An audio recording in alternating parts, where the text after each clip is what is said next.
Welcome guys. अभी जो video देख रहा था उसका टाइटल है नूह अलैहिस्सलाम जी का वाक़या रमशा सुल्तान करके यूट्यूब चैनल का वीडियो। तो गाइस चलो वीडियो को स्टार्ट करते हैं।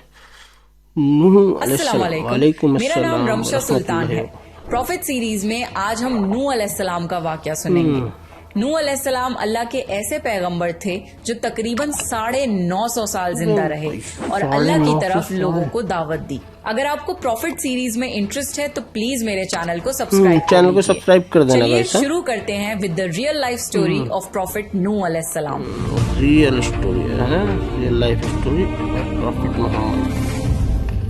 आदम अलैहिस्सलाम की वफात के तकरीबन 1000 साल बाद नूह अलैहिस्सलाम तशरीफ लाए।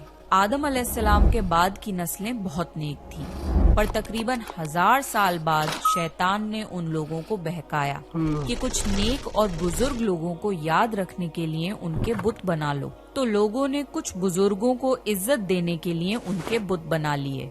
उस वक्त तो बुतों की पूजा नहीं हुई, पर कुछ नस्लों बाद के लोग आहिस्ता आहिस्ता इन बुतों को पूजने लग गए। कुफर और शिर्क आम हो गया और एक अल्लाह की इबादत बंद हो गई। तब अल्लाह ने दुनिया में नूह अलैहिस्सलाम को भेजा। उस वक्त इंसानों की उम्रें ज्यादा होती थीं और नूह अलैहिस्सलाम की उम्र तकरीबन 950 साल थी। नूह अलैहिस्सलाम ने लोगों को अल्लाह की तरफ दावत दी। सूरह नूह में अल्लाह फरमाता है, यकीनन हमने नूह को उनकी कौम की तरफ भेजा कि अपनी कौम को डराओ और खबरदार कर दो, इससे पहले कि उनके पास दर्दनाक अजाब आए। नूह अलैहिस्सलाम ने अपनी कौम से फरमाया, ए मेरी कौम, मैं तुम्हें साफ साफ डराने वाला हूँ, तो तुम अल्लाह की इबादत करो और उससे डरा करो और मेरा कहना मानो, तो वो तुम्हारे गुनाह बख्श देगा। नूह अलैहिस्सलाम तबलीग के सिलसिले में बहुत मेहनत करते थे। दिन रात लोगों के घरों और इज्तिमात में जाकर उन्हें दावत देते थे।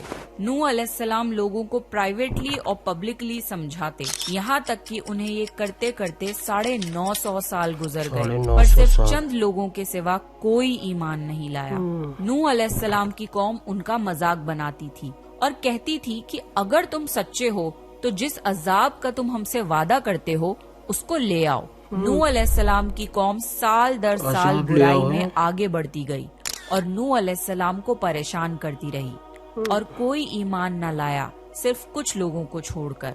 फिर अल्लाह ने नूह अलैहिस्सलाम की तरफ वही की और फरमाया, आपकी कौम में से जो ईमान ला चुका है उनके सिवा अब कोई ईमान नहीं लाएगा, बस आप उनके कामों पर गमगीन ना हो।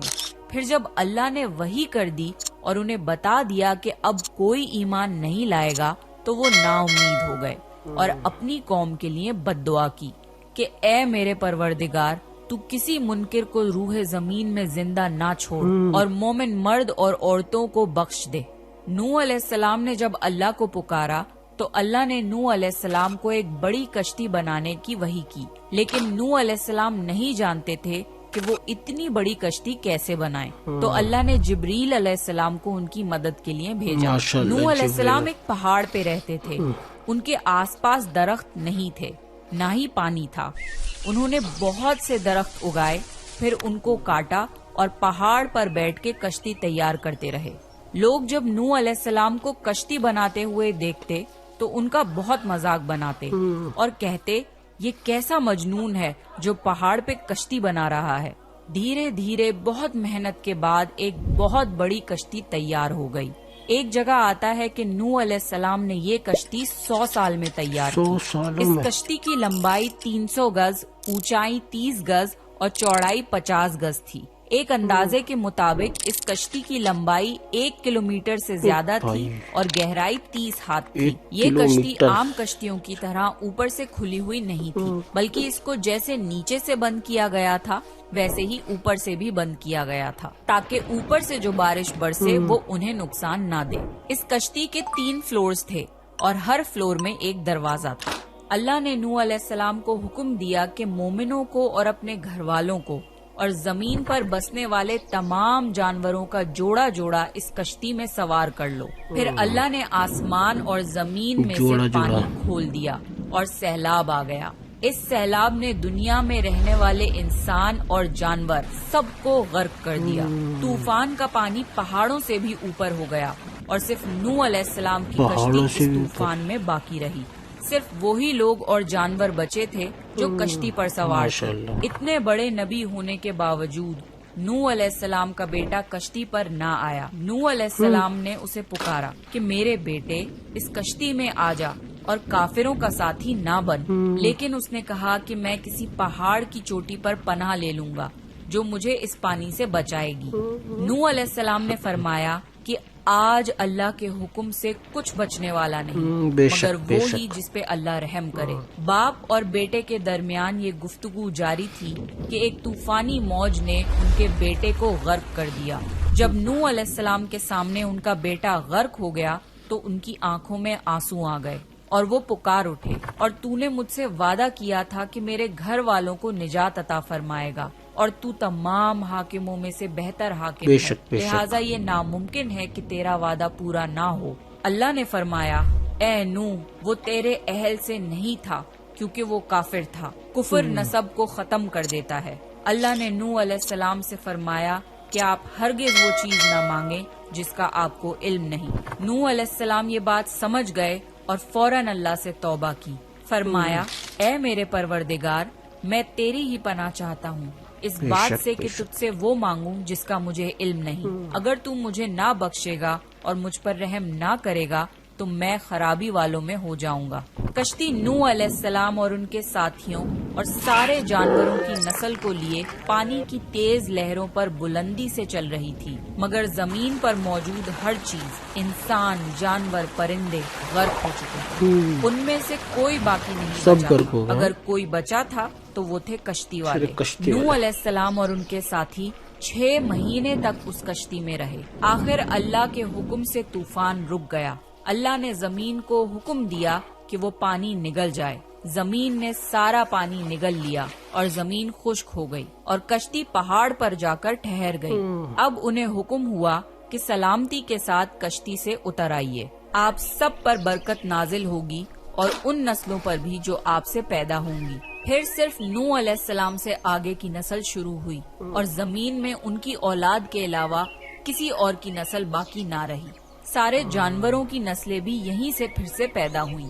نوح علیہ السلام کے 3 بیٹے تھے، سام، حام اور یافز، جن سے دنیا کی نسل آگے بڑھی۔ سام کی اولاد گندمی رنگ کی تھی۔ عرب ممالک سیریا، فلسطین اور اسرائیل کے لوگ سام کی اولاد ہیں۔ حام کی اولاد کالی رنگت کی تھی۔ افریقہ، ایبوریجنل آسٹریلیا، انڈیا، ایجپٹ اور سوڈان کے لوگ حام کی اولاد ہیں۔ گوری رنگت کے لوگ یافز کی اولاد ہیں۔ چائنا، جاپان، کوریا اور یورپ کے لوگ یافز کی نسل ہیں۔ نوح علیہ السلام کا چوتھا بیٹا جو ایمان نہ لانے کی وجہ سے برباد کر دیا گیا تھا، اس کا نام کنان تھا اور اس سے کوئی نسل آگے نہیں بڑھی۔ قرآن میں اللہ نے فرمایا، اور ہمیں نوح نے پکارا تو دیکھ لو کہ ہم کیسی اچھی دعا قبول کرنے والے ہیں۔ ہم نے اسے اور اس کے فرما برداروں کو اس زبردست مصیبت سے بچا لیا اور اس کی اولاد ہم نے باقی رہنے والی بنا دی۔ طوفان کے بعد نوح علیہ السلام 350 سال زندہ رہے، پھر نوح علیہ السلام فوت ہو گئے۔ نوح علیہ السلام کی کشتی آج بھی موجود ہے۔ ریسرچرز نے ترکی میں اس کشتی کو ڈھونڈ لیا ہے۔ قرآن میں اللہ نے فرمایا، اور بے شک ہم نے اس واقعے کو نشانی بنا کے باقی رکھا، پس ہے کوئی نصیحت حاصل کرنے والا؟ لوگ سٹوریز کو تو ڈینائی کر سکتے ہیں پر ایویڈنسز کو ڈینائی نہیں کر سکتے۔ نوح علیہ السلام کی یہ کشتی ایک بہت بڑا ایویڈنس ہے اس پورے واقعے کا۔ تو یہ تھا نوح علیہ السلام کا بہترین واقعہ۔ نیکسٹ آپ کون سے پروفٹ کی سٹوری سننا چاہتے ہیں پلیز کامنٹ کر کے بتائیے، اور اگر آپ کو پروفٹ سیریز میں انٹرسٹ ہے تو پلیز میرے چینل کو سبسکرائب کر دینا، بیل آئیکن رمشا سلطان سائننگ آف۔